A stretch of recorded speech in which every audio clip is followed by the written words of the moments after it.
The next thing which we need to understand and look into is the topic of breathability, a concept very important in building conservation. Breathability, it means that the fabric has an open pore nature and it allows the moisture to leave the fabric naturally. And it's a common assumption is that if we keep the wall fabric breathable, then we don't have a dampness problem because moisture can go in and can go out. So as long as the fabric is breathable, dampness, it's not a problem anymore because it goes in and it goes out. And this is by far not the case.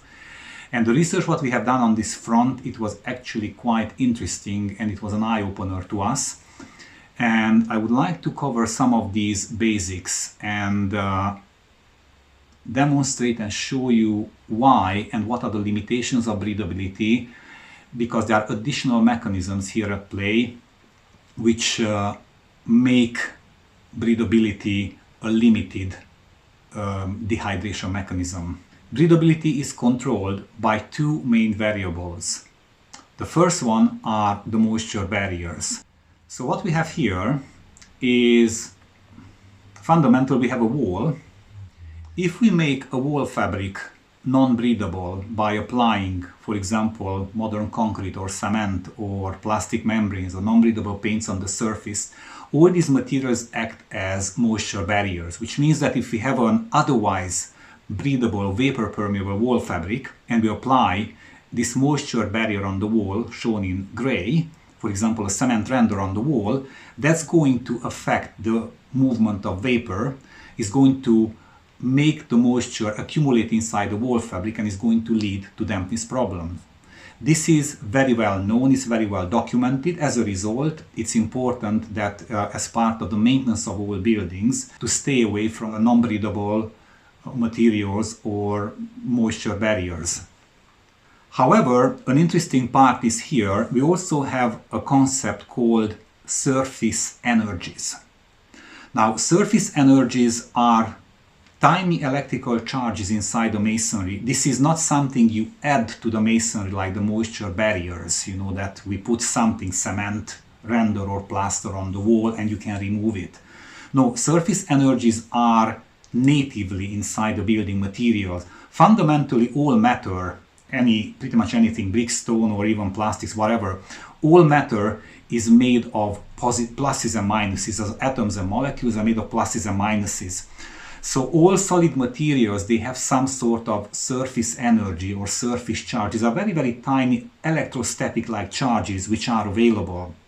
And very often when in bright sunlight, when you see the dust particles flying everywhere and the dust sticking to surfaces, is because of these surface energies.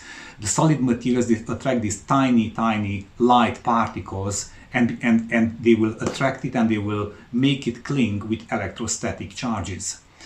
And these surface charges can be found on the surface of each pretty much solid material and also liquids as well. And these surface energies are shown with these little red pluses inside the wall fabric. And because the water molecule, as mentioned earlier, they are polar molecules, they have a positive and negative side. So they are like tiny little floating magnets. When the water molecules are flying inside the wall fabric, they're going to attract it and the water molecule is just going to be plaster against the solid wall fabric. And let me just show you here, I think I have something here. That's exactly what I was looking for. So if you look here, we have, let's say we have on the right hand side, here is the ground, and this is on the left hand side, we have the upper part of the capillary. So when the vapor molecules start rising, or they start flying into the capillaries, then because they have these positive, negative sides, they will start sticking to the wall fabric because of these surface charges. And this will create, this is a water retention mechanism. The moisture starts accumulating inside the wall fabric initially as individual molecules, then it will start creating this liquid film, layer by layer, leading to salt movement as well, and leading to non-saturated or saturated capillary movement. The whole moisture accumulation process has to do with these electrical surface charges. That's it, nothing else. That's pretty much the mechanism. That's the main mechanism. And if we go back to the previous drawing, we have these surface energies inside the masonry, and then when we have the water evaporation occurring from the ground, we are going to start having a moisture accumulation inside the wall fabric. What is interesting, when we have a wall fabric which does not have any moisture barrier, so it's a plain stone or a plain brick with lime mortar, so we cannot really remove anything else, the moisture starts accumulating inside the wall fabric because on the account of these surface energies or surface charges, and acts as a moisture accumulation mechanism. Now, we have done some tests in this regard, some detailed tests in the lab, and one thing which needs to be clarified at this stage is that we have two types of wetting in a damp masonry. First, we have on the upper part of the wall, we have the rainwater ingress. We have rainwater hitting the wall fabric. And because the rainwater does not contain salts, it's just distilled water coming from the sky, then the surface energies are relatively low. The water molecules obviously have a plus-minus charge, but that's it. On the other hand, when we look at the lower part of the wall, typically the lower 1 meter is the rising damp zone, we are dealing with a mix of water and salts. Salts are very interesting and they are a game changer. Salts are otherwise solid materials, like this is table salt made of sodium and chloride. They have a crystalline structure. However, when they are diluted by water, the water will strip the various components of the salt, and the individual components carried by the water, they will carry electrical charges. They are called ions. So we are going to have a positive sodium and a negative chloride ion. The salts, because they are electrically charged materials, the presence of salts is going to significantly increase these electrical charges inside the walls, or is going to significantly increase the surface energy of the walls.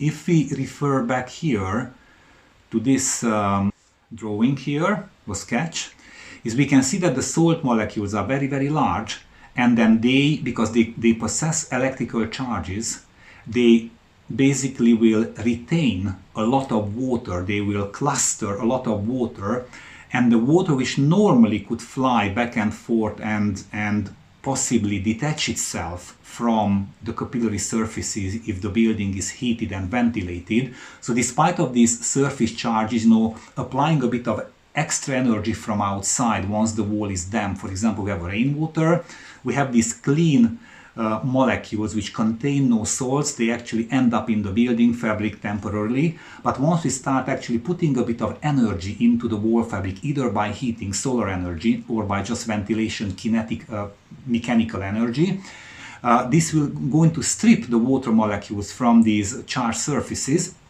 and the wall is going to dry out. So rainwater is a very, very reversible process because the water comes and goes. In the presence of salts, things change significantly because salts the salt ions contain large, significant electrical charges, and they start clustering these water molecules. So in the presence of rising damp or salt wetting, the water, even if you start applying heating or start applying ventilation in the building, the water is not going to go anywhere, or it's going to go away significantly slower. And we have done, we can quantify this, and we have done a lot of research in this regard. We have done an experiment here testing in a controlled environment 2 bricks. One was very, very salty and the other one was not salty at all. Surface charges can be measured in the masonry. For example, the surface charges associated with the tap water are anywhere between 20 to 40 millivolts, very, very small amounts. On the other hand, the salty wall fabric, the surface charges are multifold, anywhere between 140, 60 to about 240, so about what, 5, 6 times higher. So this just shows that once we have these high surface charges in the wall fabric, the water is much more difficult to strip the water molecules away from the fabric. Going back to this experiment here, we are also measuring the weight gain and weight loss of the wall fabric as we were going through subsequent drying and wetting cycle. These two trays, as you can see here, they are lifted from the ground and they are sitting on a scale, a custom built scale. We have the scale amplifiers here, these blue bits here. And once the bricks are getting drier or wetter based on various conditions from the environment, we can quantify how much water goes into the wall fabric and how much water comes out of the wall fabric, because the weight of the wall fabric or the weight of the bricks changes. What we noticed is that if we keep these bricks in a damp environment by putting a lot of vapor in the environment, a non-salty 2.5 kilo brick collected about 30 grams of water. And in a couple of days, it came back to normal. The salty brick, on the other hand, collected about 140 grams of water under the same conditions, and it took significantly longer, I think about 8 to 10 days, until it came back to normal. So if I'm looking here, basically it says that the salts trap more moisture because on the account of these surface charges, and they can retain 4 times more moisture. Now this is significant. A salty wall fabric retaining 4 times more moisture than a non-salty wall fabric. And the relaxation time is 7 times longer. So a damp salty wall fabric dries out significantly slower and stays wet for significantly longer than a non-salty wall fabric. So going back here, then we can conclude that these surface energies affect the breathability of the wall fabric, are going to make the wall fabric significantly less breathable. And rising damp differs significantly from rainwater. It's a different type of wetting, while rainwater evaporates out quickly, and if the wall fabric is breathable, then the fabric recovers quickly. In the presence of rising damp and in the presence of salts, because of the high surface charges, even if the wall fabric is left breathable, is not going to dry out as quickly. Actually, the dehydration time is going to be several times slower.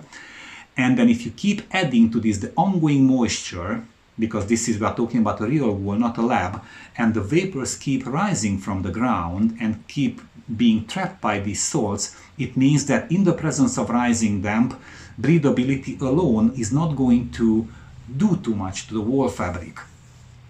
The wall fabric might appear dry near the surface, but it's not going to be dry inside the core.